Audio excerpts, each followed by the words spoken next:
Assalamualaikum. Hai, bertemu lagi dalam Dinowa Channel. Kalau hampa tengok episod kali ini, saya akan kongsikan beberapa tip kepada hampa yang mana baru beli motor SYM ataupun mana-mana motor, tak kira jenama apa pun, harga berapa tak ada masalah.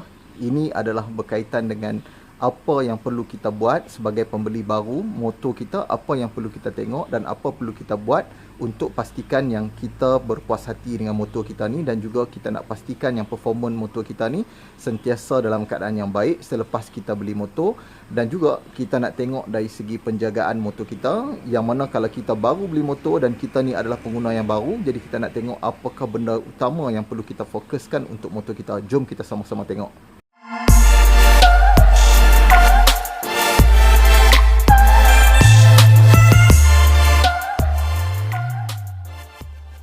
Pertama sekali yang perlu hampa buat adalah inspection kepada motor hampa sebelum hampa bawa motor balik. Yang pertama yang perlu kita buat adalah kita perlu start motor kita ni. Okey, selepas kita dapat kunci daripada kedai, make sure kita tengok daripada bahagian meter sampailah ke bahagian ekor, yang mana hampa perlu check dulu sebelum hampa bawa balik motor daripada kedai. Yang pertama sekali basic yang hampa perlu tengok adalah bila hampa dah check semua bahagian, hampa rasa puas hati, hampa perlu start motor. Okey, yang mana hampa perlu lakukan full start ataupun start engine dalam keadaan sejuk ni. Hampa perlu dengar bunyi enjin, hampa perlu dengar semua benda-benda yang ada, termasuklah bunyi dia punya fuel check dia semua. Kalau hampa tengok dari segi ignition untuk check dia punya fuel pump dan sebagainya, perlu ada. Kalau hampa dengar bunyi itu semua dan hampa berpuas hati dengan motor ni setelah hampa start di kedai, baru hampa bawa balik motor. Tetapi kalau hampa start motor di kedai ada dengar bunyi yang kurang senang pada bahagian motor ni, hampa perlu bagi tahu pada kedai untuk rectify isu tu sebelum hampa bawa motor balik. Okay, so untuk inspection ni juga, kalau hampa tengok daripada bahagian paling depan sekali, kita ada lampu, kita ada signal, kita ada semua sekali pada bahagian depan ni, sehinggalah ke bahagian tail belakang. Apa yang perlu kita buat? Kita perlu cek lampu, kita perlu cek signal, kita perlu cek tayar, kita perlu cek coolant, kita perlu cek segala-galanya yang ada pada motor kita, termasuklah pada bahagian bawah seat. Yang mana kalau hampa tengok pada bahagian bawah seat ni, hampa perlu buka, jangan tak buka pada bahagian bawah seat. Di bahagian bawah seat ni dia akan bekalkan kepada kita dengan basic tool. Dia akan ada spanner, screwdriver, dia akan ada kat sini, dan kat bawah ni dia akan ada manual. Okey, dia akan letakkan satu manual kat bahagian bawah. Hampa perlu pastikan yang semua benda pada bahagian bawah seat ni ada dekat bahagian sini. Okey, jadi manual kalau tak ada, hampa perlu minta daripada kedai. Seterusnya hampa perlu tengok pada bahagian sini. Okey, kalau hampa buka bahagian kita punya tudung petrol ni, dia akan ada getah. Okey, sebaliknya kalau hampa buka tak ada getah, make sure hampa kena minta kedai untuk cari dia punya getah pada bahagian bawah ni. Seterusnya hampa perlu buka getah bahagian bateri. Make sure bila hampa buka bahagian sini, hampa perlu pastikan yang kita punya bateri okey dipasang dengan betul, dan juga menggunakan bateri jenis Yuasa. Kalau motor lain, hampa kena tengok bateri apa yang dia pakai, dan juga perlu pastikan yang kita punya terminal ni sentiasa dalam keadaan yang ketat. Kalau terminal ni tak diketatkan dengan betul, motor hampa nanti akan kehilangan power, tiba-tiba meter akan terpadam, dan juga hampa tak boleh start motor. Ini yang selalunya berlaku apabila pemasangan terminal ni tak betul. Jadi hampa perlu ketatkan balik untuk mengelakkan masalah tu daripada berlaku pada motosikal hampa. Yang kedua yang kita nak kongsikan kat sini adalah dari segi warranty. Kalau hampa tengok warranty motor kita ni adalah selama 2 tahun ataupun 20,000 km, bergantung pada yang mana dulu. Tapi itu adalah untuk orang yang beli secara hutang. Tapi untuk orang yang beli secara cash, dia punya warranty adalah setahun dan juga 20,000 mengikut mileage meter kita lah. Okay, itu antara basic. Jadi apa yang perlu hampa buat untuk kekalkan warranty kita ni supaya dapat kita claim daripada pihak Enforce ataupun mana-mana syarikat yang hampa beli motor lah. Okay, pertama sekali adalah hampa perlu pastikan hampa tak lakukan pengubahsuaian yang ketara, contoh pada benda-benda yang telah diberitahu oleh pihak pengeluar. Contohnya macam pada bahagian enjin, contoh bahagian lampu, contoh pada bahagian-bahagian yang mempunyai tanda pada bahagian skru. Contoh hampa tukar footrest, hampa tukar dia punya monoshock, hampa tukar kulit enjin, hampa tukar barang-barang yang mana ada marking. Contoh hampa tengok pada bahagian sini ada marking. Bila saja hampa buka skru tersebut, tengok bahagian kita punya monoshock ni, dia ada marking pada sebahagian skru ni. Jadi bila hampa dah buka, memang dia punya warranty akan terus void. Jadi hampa tak boleh lagi nak claim warranty kalau berlaku sebarang masalah pada motor hampa. Jadi untuk hampa yang memang nak claim warranty ataupun bimbang kalau warranty hampa tak dapat nak claim, tolong jangan lakukan sebarang modifikasi kepada motor kecuali pada bahagian yang wear and tear. Contoh, tayar, filter, air filter, fuel filter, minyak hitam dan juga barang-barang yang lain, contoh seperti bulb dan sebagainya. Benda-benda macam tu tak ada masalah untuk hampa tukar. Okey, so untuk seterusnya, kalau hampa tengok, kalau hampa baru saja beli motor, tak kira motor mana pun, yang kita nak fokus hari ni, kalau tengok tentang VF3i ni, adalah dari segi maintenance. Ramai yang confused dan sukar nak dapatkan maintenance punya method. Hari ni saya nak kongsikan dengan hampa, benda untuk maintain motor ni, basic dia tak susah, yang mana hampa perlu maintain minyak hitam. Yang pertama sekali, minyak hitam ni, bila hampa beli saja motor daripada kedai, hampa perlu tanya kedai usia motor ni ataupun bila manufacturing date motor ni. Kalau contoh motor ni, hampa beli V1 macam sekarang ni, mungkin usia motor dah capai 2 tahun ataupun setahun setengah hampa beli motor ni. Hampa perlu make sure yang hampa salin minyak hitam dalam enjin ni sebelum hampa keluar daripada kedai untuk proses running in dalam tempoh 500 km. Sebab minyak dalam ni memang dah akan tak berfungsi dengan baik kalau hampa still gunakan minyak ni untuk running in. Sebab minyak mineral dalam ni memang akan rosak kalau dah mencapai usia lebih daripada setahun setengah. Dia akan dah mula kurang dia punya performance minyak tersebut. Jadi hampa perlu gantikan minyak tadi dengan minyak yang baru sebelum hampa buat proses running in. Yang kedua, kalau motor ni motor baru, usia pun masih baru, hampa ada dua pilihan, sama ada nak guna minyak yang dah dibuh oleh manufacturer dalam enjin ataupun hampa nak ganti, terpulang pada masing-masing lah hampa punya bajet. Sebab 500 km pertama adalah sangat penting untuk hampa buat running in. Hampa perlu make sure yang hampa run motor ni pada 7000 RPM ke bawah untuk make sure enjin kita dapat running dengan baik dan dia punya performance enjin pun tak terganggu dan tak terlalu ditekan oleh kita punya cara pemanduan. Jadi hampa perlu make sure 500 km pertama ganti minyak.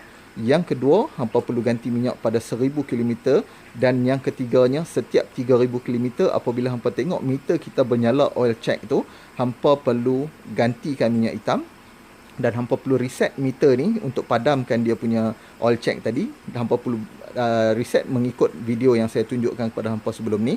Hampa boleh reset dengan cara yang paling mudah. Sebab kita sekarang ni, kita nak kena make sure kata kita buat maintenance minyak enjin ni mengikut skala, mengikut jadual. Sebab kalau hampa tak buat mengikut jadual, mungkin motor hampa akan cepat condemn dan juga performance motor hampa akan cepat merosot. Minyak enjin paling penting untuk VF3i. 1 liter dia pakai, dia tak pakai oil filter. Yang kedua yang hampa perlu tengok adalah dari segi maintenance, dari segi penjagaan fuel filter. Dalam ni terdapat petrol punya fuel filter. Hampa perlu ganti setiap 10,000 sehingga 15,000 km bergantung pada cara penggunaan hampa. Kalau hampa tak ganti yang ni, motor mungkin akan cepat semput lah. Jadi hampa perlu buka bahagian ni. Saya dah tunjukkan dalam video saya sebelum ni juga macam mana nak gantikan fuel filter pada bahagian fuel pump kita ni. Okey, 10 ke 15,000 km. Di bawah ni terdapat air filter dalam airbox kita. Hampa perlu buka bateri. Dalam ni terdapat air filter yang mana hampa perlu cuci ataupun hampa perlu gantikan air filter tu mengikut dia punya kualiti. Kalau contoh kualiti dia dah teruk sangat sebab kawasan yang kita tu terlalu berdebu dan kotor, kita perlu gantilah. Okey, kalau hampa nak cuci, hampa perlu make sure yang dia betul-betul kering baru hampa pasang. Kalau hampa pasang masa dia tengah basah, dia akan mengakibatkan pelak kita turut basah sebab air dia sedut masuk, dia akan basahkan pelak dan mungkin motor kita akan tak boleh start lah. Okay. Bateri pula, kalau hampa pakai sel kering macam ni, dia hanya boleh bertahan sampai selalunya 2 tahun. Jadi untuk tempoh hampa pakai ni, kalau motor dah sampai usia setahun setengah sampai 2 tahun, perlu monitor dia punya bateri indicator dekat kita punya meter, tengok voltage dia. Sebab kalau bateri ni hampa tak betul-betul jaga, motor boleh mati bila-bila masa saja tanpa hampa sedar dan tanpa hampa duga dia akan mati motor kita. Jadi perlu hati-hati dengan bateri. Yang seterusnya untuk maintenance yang perlu hampa buat adalah dari segi coolant. Penjagaan coolant sangat-sangat penting. Kalau hampa tengok coolant ni macam disyorkan oleh kebanyakan orang, 6 ke 7 bulan hampa perlu buat maintenance. Tapi macam saya hanya top up saja coolant. Make sure kata level coolant kita sentiasa berada pada paras yang cantik. Okay, sebab dia ada paras low dan high. hampa perlu tengok pada tahap maksimum tu, isi dekat situ saja dan monitor. Jangan bagi dia terlalu rendah sebab nanti dia akan menyebabkan berlaku cepat overheat kalau kita tak perasan. Okey, untuk hampa yang mungkin ada modal lebih dan rajin, hampa boleh terus flushing hampa punya coolant untuk ganti. So make sure kalau kita nak ganti coolant, gunalah warna yang sama. Okey, kalau pakai hijau, biru, merah, gunakan satu warna untuk memudahkan proses untuk monitoring kita punya coolant kalau berlaku sebarang kebocoran. Okey, ini sangat-sangat penting. Okey, ini adalah basic untuk kita buat maintenance kepada motosikal yang baru hampa ambil daripada kedai. Okey, so untuk yang keempat, okey, yang saya nak kongsikan dengan hampa, kalau hampa baru ambil motor ni, untuk pastikan motor kita ni sedap untuk yang pakai motor standard, engine standard, nak bagi sedap motor kita memang boleh dah sebab motor kita ni dah memang main dengan capacity engine yang agak besar, okey, 185cc dan juga dia punya torque pun tinggi, dia punya horsepower pun agak tinggi. Jadi hampa dah boleh dapatkan top speed yang agak ideal untuk motor hampa kalau setting hampa betul. Jadi yang perlu saya buat ataupun perlu hampa buat untuk peringkat pertama paling basic adalah dengan kita make sure kata handle kita ni memang betul-betul elok, sebab kalau kita tak jaga kita punya handle punya bahagian depan ni, dia akan cepat goyang dan juga performance motor kita akan rasa kurang selesa dan kurang sedap. Jadi apa yang perlu hampa buat, option dia sama ada hampa ketatkan handle, tukar cone bearing dan juga hampa boleh turunkan fork. Ada yang tanya void tak warranty? For sure kalau hampa buat modifikasi memang akan berlaku void warranty pada bahagian sini. Dia tak akan ada kena-mengena dengan bahagian enjin. Tetapi kalau hampa nak claim warranty untuk bahagian sini, memang dia akan ada masalah untuk claim sebab kita dah buka setengah skru yang ada marking. Okey, jadi itu hampa punya cara masing-masing. Kalau hampa rasa hampa sanggup bawa motor untuk 20,000 km dalam keadaan bergoyang, terpulang kepada hampa. Macam saya tak kisah. Memang saya pun tak pernah terfikir nak claim warranty sebab kita tahu beli motor bergantung pada rezeki. Kalau kita duk lanyak motor, memang dia akan cepat bagi masalah pada kita, dan kalau kita tak buat maintenance, motor pun akan cepat meragam. Jadi kalau kita jaga motor dengan baik, insya-Allah claim warranty ni hanyalah optional untuk kita. Jadi sepanjang saya pakai, kebanyakan motor memang tak pernah lagi saya claim warranty lah, sebab kita duk jaga motor dan kita buat maintenance dengan betul. Itu yang pertama, make sure bahagian handle kita ni dalam keadaan yang stable dan cantik untuk kita buat ataupun kita naik dalam keadaan yang laju ataupun perlahan, motor kita tetap maintain dalam keadaan stable.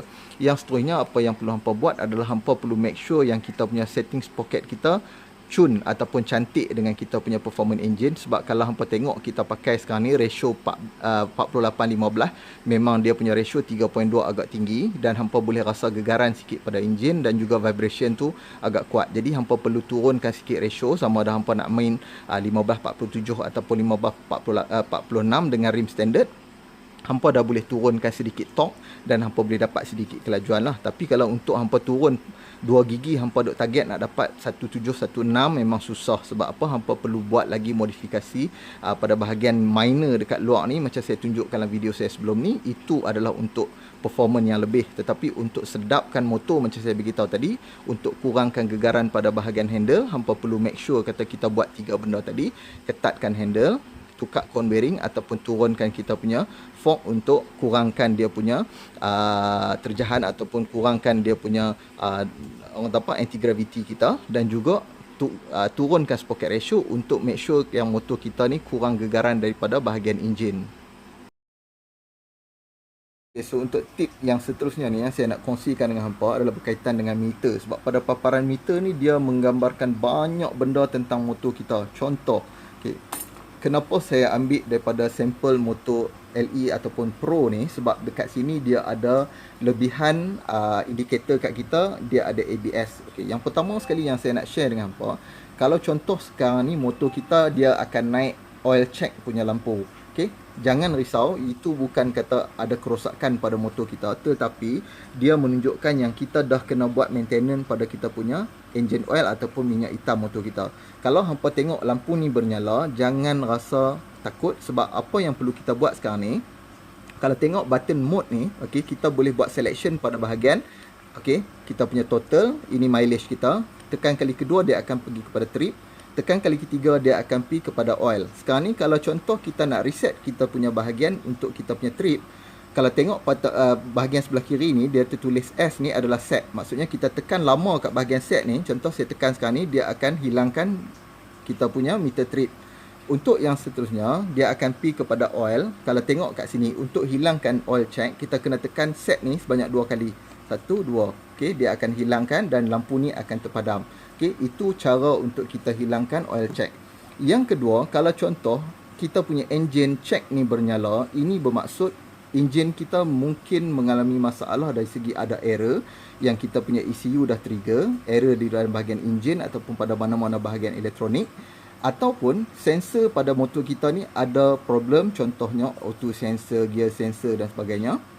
Bila sensor tadi ada trigger problem ataupun error di mana-mana, oil check atau lampu engine check ni akan bernyala, dan cara untuk kita padam, kita kena buat FID ataupun kita bawa kepada orang yang ada dyno untuk padamkan error dan lampu ni akan terpadam. Tapi untuk pada masa yang sama, kita kena juga rectify isu yang berlaku pada bahagian yang enjin kita ataupun ECU kita detect sebagai error tadi. Okey, so untuk ABS punya indikator pada meter ni, kalau anda tengok sekarang ni, apabila kita hidupkan enjin, memang kita punya ABS punya lampu ni akan bernyala. Okey, ini adalah normal untuk mana-mana motosikal yang menggunakan ABS. Tapi kalau kita dah masukkan gear dan kita mula bergerak, ABS punya lampu ni akan terpadam. Tetapi kalau anda tengok lampu ni terus bernyala, anda perlu cek pada bahagian sensor, dan mungkin anda boleh rujuk pada kedai untuk cek semula sama ada sensor bahagian depan ataupun belakang ABS anda mungkin mengalami masalah yang trigger pada lampu ni sehingga lampu tersebut tak terpadam lah. Jadi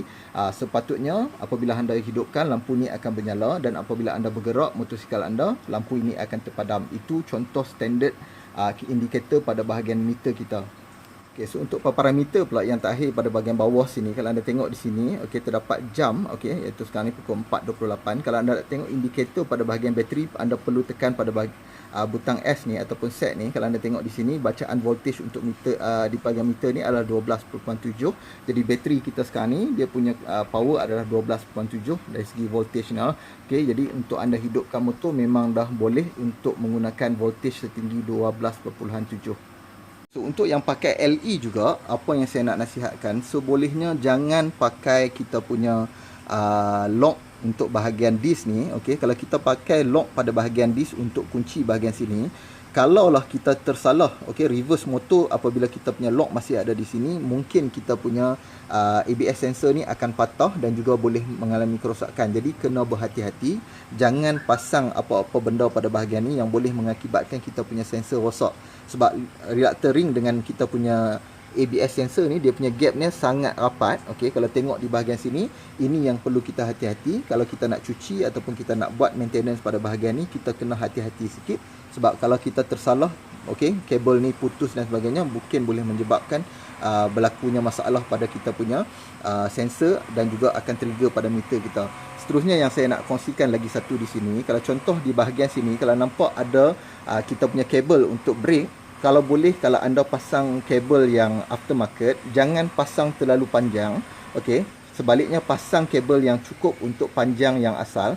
Sebab kalau anda pasang terlalu panjang, mungkin kabel tadi akan menyentuh bahagian kita punya radiator. Okey, kalau anda tengok di sini, bahagian radiator ni ada yang dah mengalami masalah, yang mana kabel ni bersentuhan dengan kita punya radiator, dan radiator ni dah pun bocor. Okey, jadi anda perlu hati-hati kalau anda nak pasang barangan yang aftermarket untuk motor anda. Okey, sebaliknya kalau anda nak pasang mengikut spek yang asal.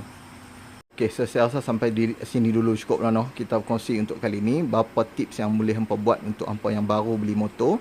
Saya harapkan tips ni berguna lah untuk hampa cuba dan hampa praktikkan pada motor hampa, dan saya harapkan motor hampa sentiasa dalam keadaan yang baik dan juga pemanduan hampa pun dalam keadaan yang selamat. So kita jumpa lagi dalam video-video yang lain dalam Dino Channel. Assalamualaikum.